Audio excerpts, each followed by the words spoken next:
Scientists in space did amazing things in 2022 thanks to partnerships that brought together the private sector and international nations on many important missions.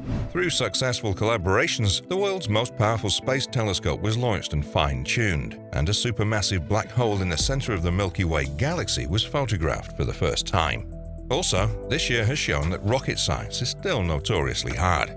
NASA's Big Moon rocket, the Space Launch System, took 3 tries to get off the ground, SLS. But at the time this report was written, the Orion spacecraft, which was sent into space by SLS, was doing a great job. It's still not clear if the Artemis I mission, which is the US's return to human deep space exploration, will be successful.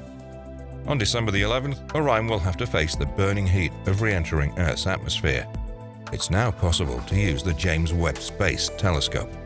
Late in January, the most powerful observatory in space got to a place 1 million miles from Earth and spread out its complicated sun shield, which is the size of a tennis court. Since then, engineers have calibrated the scientific instruments on the Webb telescope, making them even more precise than expected. Astronomers think that the telescope will help us learn more about the universe by giving us pictures of space that are billions of light-years away. NASA, the European Space Agency, and the Canadian Space Agency showed off the James Webb Space Telescope's first photos in full color in July. The world's most powerful observatory has given us amazing, clear pictures of star-forming regions, the death of stars, planets, and the merging of galaxies. It's also given us groundbreaking information about an exoplanet by finding carbon dioxide in WASP-39b's atmosphere and signs of other molecules and chemicals.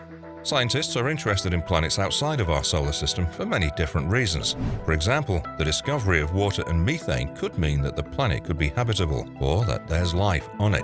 NASA's huge moon rocket takes its first trip into space. The United States has finally sent a rocket into space that's as tall as the Statue of Liberty. This will take the country back to the moon. The Space Launch System, or SLS, is a huge machine that weighs 5.75 million pounds.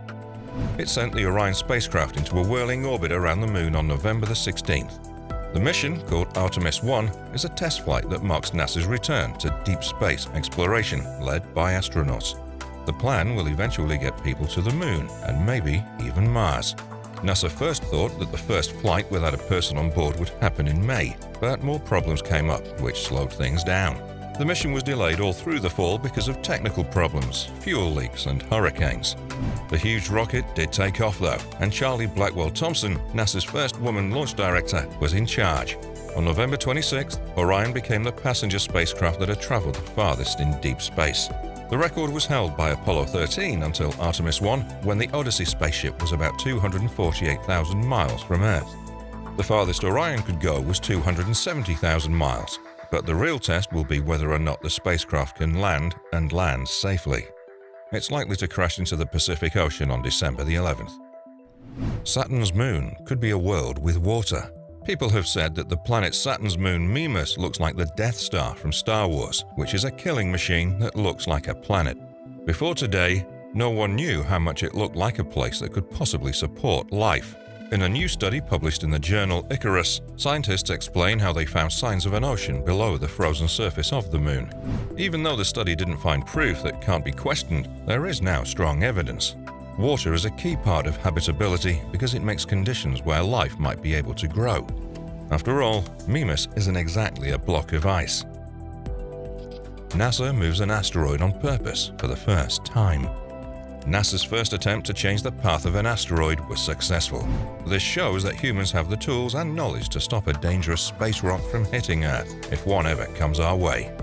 On September 26th, the Double Asteroid Redirection Test, or DART, sent a spacecraft hurtling toward an asteroid called Dimorphos, which was 6.8 million miles away and about the size of a football stadium. A few weeks later, astronomers used telescopes on the ground to look into its orbit.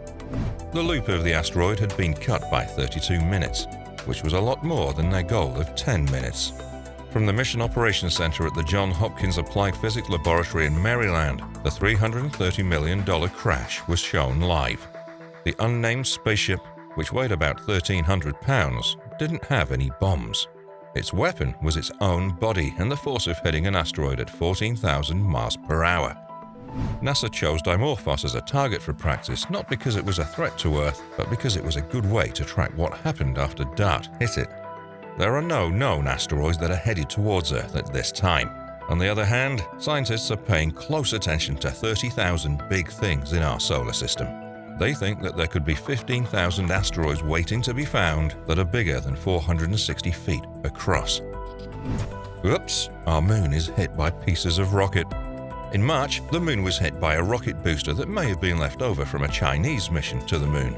This is the first known piece of space junk to hit our natural satellite. Scientists thought that the launcher would leave a crater that was 65 feet long. China has said that the pieces of trash have nothing to do with their space program. The rocket was one of many in a chaotic orbit, which means that its path through space could change in ways that couldn't be predicted.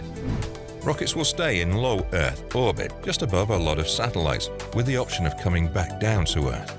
If a rocket is sent into a larger orbit around the Sun, it'll be lost forever. But if it's put somewhere in between, so that it keeps orbiting the Earth but is far enough from it that the Moon's gravity can sometimes pull on it, there are many possibilities.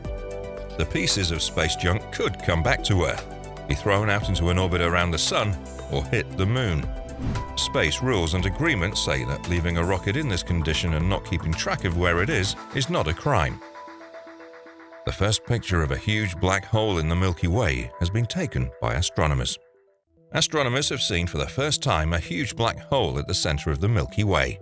Unlike planets and stars, black holes don't have any kind of surface. Instead, these mysterious space objects have something called an event horizon, which is a point from which there's no way back.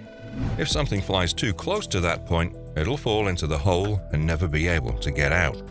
With the help of 8 radio dishes from all over the world, the Event Horizon Telescope took a picture of the shadow of the supermassive black hole known as Sagittarius A star.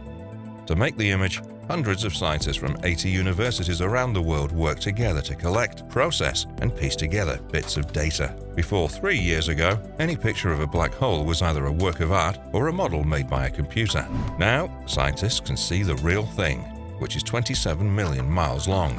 Scientists hope that with money from the National Science Foundation and other groups, they'll be able to improve their method and make the image even clearer. Hubble confirms that the comet is the largest one ever seen.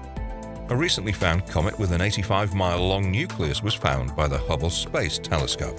This makes it the biggest space snowball ever seen. Comet Bernardinelli-Bernstein is a bright ball of ice, dust, and rock that is twice as wide as Rhode Island and probably weighs 500 trillion tons. Researchers say that the size of this comet is very important because it shows the range of sizes of comets that orbit around the edges of our solar system. From the edge of the solar system, Bernardinelli-Bernstein is moving at 22,000 miles per hour toward the Sun. Even though the huge boulder is sometimes said to be moving in this direction, space is a very big place. Saturn is currently closer to Earth than the comet will ever be. Thank you so much for watching this video.